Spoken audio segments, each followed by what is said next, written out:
What's up everybody? It's the IT guy here again in my second video in my series on Hyper-V. In my first video I covered how to install or enable Hyper-V in Windows 10, and in this second video I'll be showing you how we can create a virtual machine using Hyper-V in the Hyper-V Manager.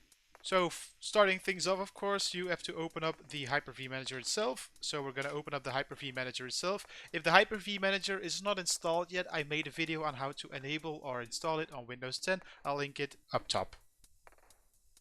So right now we are in the Hyper-V Manager itself, but before we're going to create any virtual machines, because you see there are none right now, we have to create one. But before we're going to do that, first think about what kind of virtual machine you want. Do you want that machine to connect to the physical network as well? Do you want to be able to connect to the virtual machine from your physical network, or you just want to interact with the virtual machine on the physical PC itself? That is a question you have to ask yourself first. So in my case, I want the virtual machine to be able to communicate with everything. I want to be able to communicate with other devices in the network, or even with my NAS that is installed in my network. So you want to keep that in mind before you choose what kind of virtual switch you want. Now, if it suffices for you to have the virtual machine connected to just the internet and maybe share some files with the host computer, then the internal network will suffice. But if you want it to connect to the external network as well, then you need to make a virtual switch first, a new virtual switch first. So first of all, you go into Virtual Switch Manager, and as you can see, the default switch has the internal network option already enabled. So we have to create a new virtual switch, and we have to select the option External right over here, and then we click Create Virtual Switch. So we have to share a network connection on this PC. If you have, let's say you have a physical host that has multiple Ethernet connections, then I would suggest you take a dedicated Ethernet connection for your virtual machines. It's just a best practice in this case. You just have one physical adapter that is dedicated to your physical machine and one that is dedicated to your virtual switch. So in this case, I'm going to share it, so my virtual machines and my physical machine will use the same network adapter. That's possible too, but as I said, it's better to have a dedicated Ethernet connection for your virtual machines. If you have that, then the secondary adapters should appear in this list as well. So definitely tick this over here, allow management operating system to share this network adapter, otherwise your physical network will no longer work. So that's one thing we do not want either. So just click OK, apply, and then just yes, and wait for a minute. Expect this connection to disconnect first, and then it will reappear. So just click OK. Now the virtual switch has been created. We have to create a virtual machine as well, of course. Now Microsoft has made this very easy with the quick create option they added not that long ago. So in this option, you can either choose the pre-configured Windows 10 dev environment, or the Ubuntu environment, or this MSIX packaging tool environment. These are all options for development purposes, or for system administrators. They can use this as well, but you have the option over here to choose your local installation source. By now I hope you already have something like a CD or an ISO file you want to use to install an operating system on the virtual machine. If not, please keep in mind that you have to provide your own disks in Hyper-V to install operating systems on it.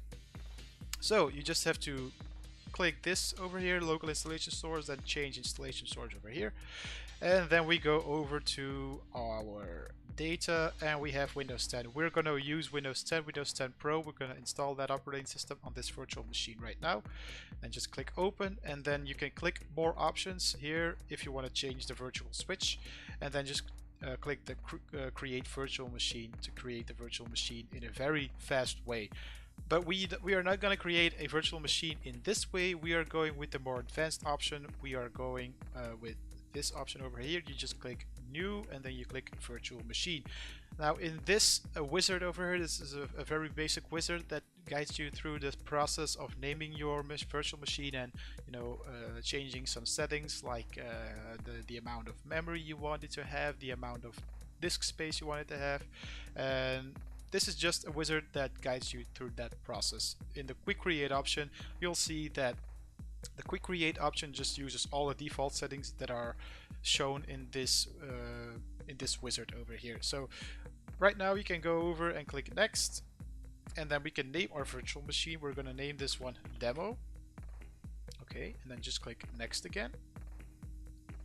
Alright, so now we have two options. So the first option is generation 1 and generation 2.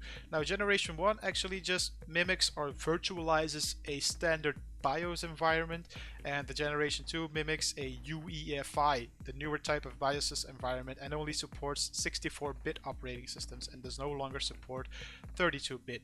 I do believe, I'm not 100% sure about this, but I do believe that the generation 2 option has a bit more options for development if you want to do a little bit of development, or you want to do a little bit of system administrative tasks on the host machine. That I do believe that generation 2 has a bit more options to it. But generally generation 1 will suffice. It will be more than enough, and it will be able to do everything you need it to do. So just click next, and then we can choose the startup memory. So we're going to start with 1 GB in this case. We're going to change that to, let's say, 2 GB because it's Windows 10 and we want it to have at least 2 GB. And then this option will allow your virtual machine to use up dynamic memory. Now dynamic memory, if the machine itself would be running out of memory, it will be able to dynamically generate a little bit more of that memory. Then just click next, and over here we can choose our connection. We can have our default switch, or we can have our new virtual switch we created. As I said, we want the new virtual switch in this case. Then just go ahead and click next. And right now we can choose the size of the virtual disk we want to create. So the virtual disk is actually just like a normal hard disk. It will create a virtual disk, and that virtual disk will have a certain amount of space. It can always be expanded later on, so you know, it's no big deal if you run out of it in the future. So in this case it's just Windows 10, so we are going with 40 GB.